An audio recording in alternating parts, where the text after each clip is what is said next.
Hello, welcome back. Thank you so much for being here. It is time for an all new round of speed reviews. So May was definitely a quieter month for makeup releases. That's not necessarily a bad thing because it does give us a chance to kind of play with what we already have, kind of enjoy our collection a little bit. But I still did manage to try out 10 new products in the month of May. If there's anything I've tried out a little too recently and I haven't had enough time to really play with them, that product will be mentioned at the end of June just so I can play with it a little bit more and get my thoughts. But let's jump into the 10 new products I tried in the month of May. So coming in at number 10 is from NARS, and this is the Laguna Ultimate Face Palette. So I've talked about this one a couple times already, so I'm not going to stay here too long. So I do have a dedicated review of this one, and I also posted a video ranking the face palettes I've tried so far this year. And this one, the quality is perfectly fine. These shadows can easily be duplicated in any other NARS palette that you have. The main principal complaint I have though is the way that they've got these two bronzers. I don't really understand. They did like a light to medium and a medium to deep. I think it would have been so much more beneficial to do a light, medium, and deep palette and have a blush in here rather than two bronzers.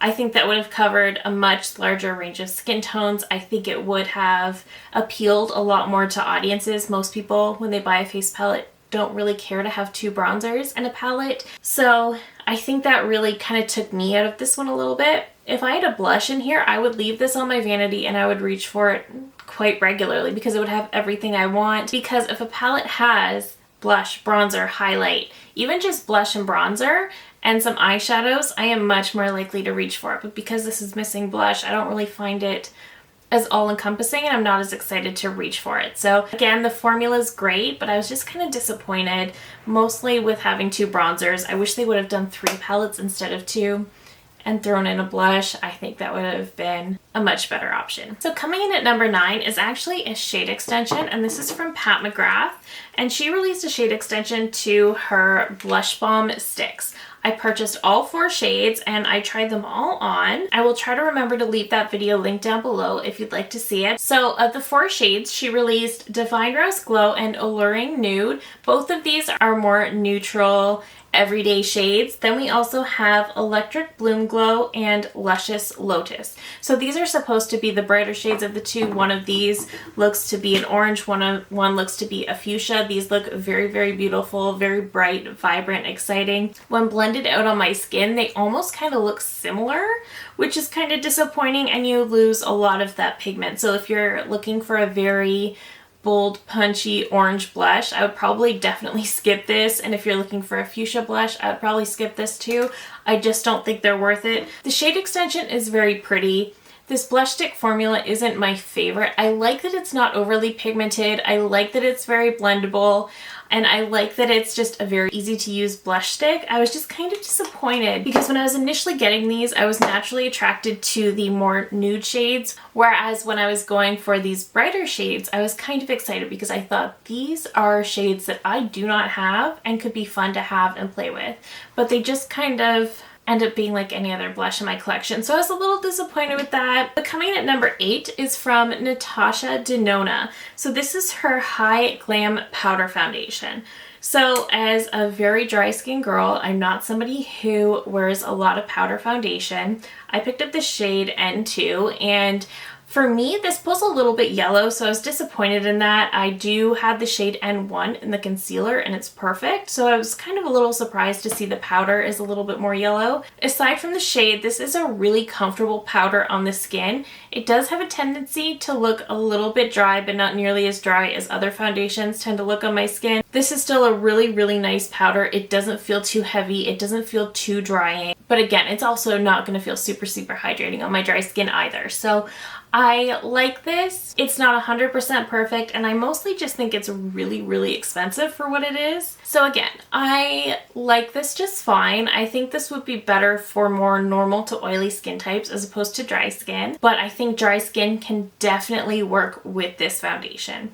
I also compared this to some drugstore powder foundations that I have as well. I compared this to the L'Oreal and the Maybelline powder foundations.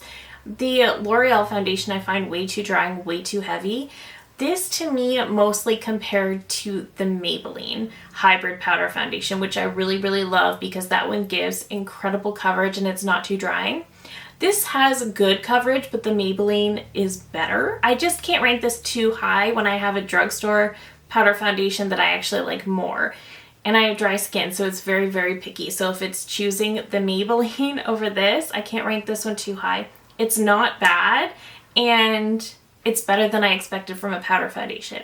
It's just not as good as the Maybelline, so I did drop this down in the ranking, but I do really, really love the packaging on this. Coming in at number 7 is a product I received from Wonder Skin. So they did send me a really generous package. I believe it was last month, and I've been playing around with their lip masks. These are the Wonder Blading lip masks. So I have the shades Adore and Charming, and these actually go on purple, so these are a lip stain, so they go on with like this bluish purple tint, and then once you have an even coating on the lips, you're supposed to wipe it off, whether with a makeup wipe or a paper towel, something like that, and then it leaves a really beautiful stain behind. So this was a bit of a learning curve, kind of learning to work with a product like that, but the stain is actually so beautiful. I don't find the stain to be at all patchy, and it really does last all day long. So I have used these quite a few times. I will put this on, wipe off the blue layer, see that beautiful stain, and then I'll just add a clear gloss over top, and the stain still sticks around even under a gloss.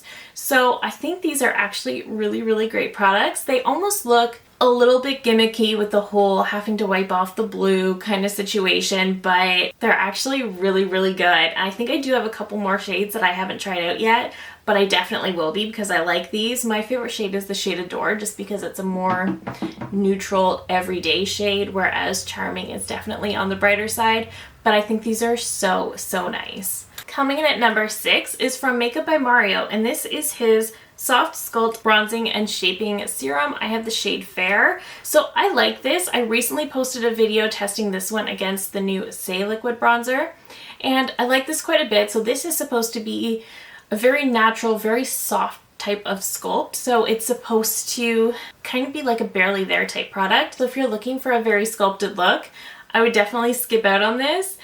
But I think this is really pretty for no makeup, a light makeup day, somebody who doesn't want an overly intense sculpt but just wants a little bit of warmth or shaping. I think this is a great option. I love how he's got a pump, but there's also a doe foot in here as well. I think the packaging is very innovative, very well done. I think the shades are beautiful. He has a pretty good shade range as well, if I'm remembering correctly. But I think he really did do a great job with this. I personally prefer a little bit more of a sculpt because when you blend this out, it almost looks like it blends away sometimes. So if I'm going to spend my money on this, I want a little something more. However, I understand the point of the product and it does exactly what it suggests it does. So I don't hold that against it. I just personally prefer a little bit more. This, however, is absolutely wonderful. I do really, really like it. And if you're looking for some very natural shaping to the face, I think this could be a great option. Coming in at number 5 is a lip gloss formula that I tried a couple months ago, and I think I forgot to put it in last month's speed reviews, so I'm adding it in here. This is the Huda Beauty Faux Filler Gloss, and I have the shade Sugar Baby. So this one is supposed to be like a plumping gloss, but there is absolutely no pain to this, so I absolutely love that. This is a very, very shiny gloss, and it does have like a pretty large doe foot, and the doe foot does pick up a ton of product. So it's actually kind of got like a divot in the side, so it really does hold a lot. So I do recommend sort of at least wiping one side off because it's going to give you way too much initially. It's also a pretty thick formula, so if you do get too much, it will sort of gather on the outer parts of the lips, which is a little weird, but if you go in lighter than I did the first couple times you get this, you'll really, really like it. The pigment is beautiful. It's incredibly shiny. It definitely makes your lips look fuller, but there is absolutely no pain, no tingle, absolutely nothing. It just feels really nice on the lips, and it's not at all sticky, which is more points for this product. So I actually really do love this from Huda. At number 4, I have a new liquid blush. This is from Armani. This is the Luminous Silk Cheek Tint, and I'm not normally someone who goes for a lot of liquid blushes, but this I actually love. So I have the shade 50.5 Rosy Peach. So this just looks like this. You get a pretty large doe foot on this one as well. The packaging is almost like a soft touch matte. And this is a really nice liquid blush because this one is on the sheer side. So unlike the Rare Beauty where you can put a dot on your face and that is all you need and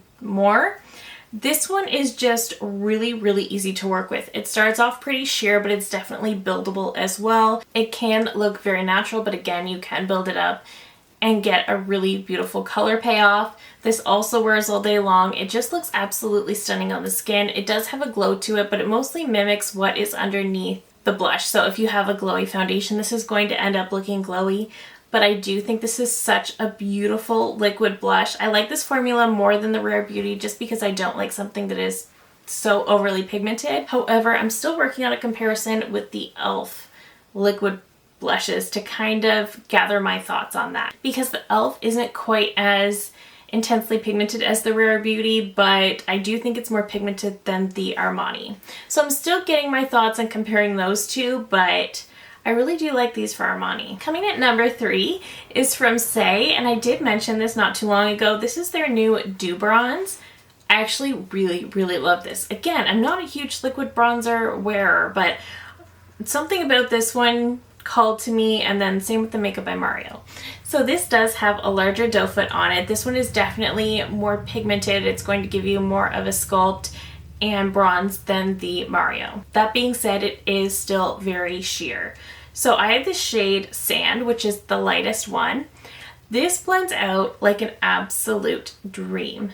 This goes on, and initially you're probably thinking, this is going to be way too much, I'm gonna have to fix this, but you can blend it out in 0.2 seconds. It's so quick, it's so easy, it melts into the skin and it just looks so beautiful. You can continue to build it up if you want to, but this product is absolutely fabulous. And I also mentioned that when it comes to these more liquid products, I like to either apply them to my hand or a palette, work them into the brush before applying to my face. But I find with the Mario, with the Armani, and now with the Saie, I don't need to necessarily do that. With these, it's okay to apply directly to the face because of how easily they blend out and the sheer color payoff. So these you don't need to be as cautious with. With the Armani, I actually didn't find it worked very well at all to work it into the brush and then apply. So that's just something to note, but I think this is such an excellent, excellent product. I'm shocked at how much I love it, and I am tempted to try the liquid blushes. Okay, coming in at number 2 is from Dior, and this is another shade extension product. This is the Rosy Glow blush in the shade Poppy Coral. So they did recently release like a pink lilac shade and Poppy Coral.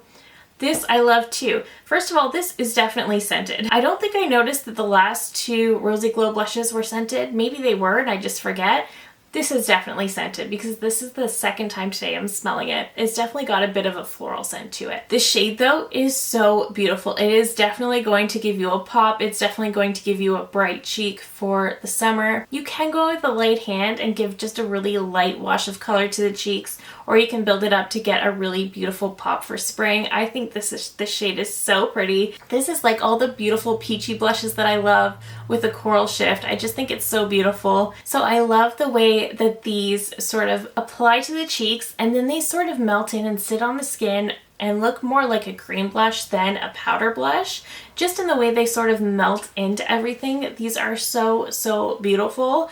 I was using the Rosewood blush so much. That was sort of the deciding factor on deciding to splurge on this one, and I love it too. So I'm easily a huge fan of these Rosy Glow blushes. I just, like I said, love the way they sit on the cheeks. They're a powder, but they almost look like a cream the way they melt in and just give the cheeks such a healthy look. I love these blushes. And coming in at number 1 is from Fenty Beauty, and this is the Soft Lit Naturally Luminous Longwear Foundation.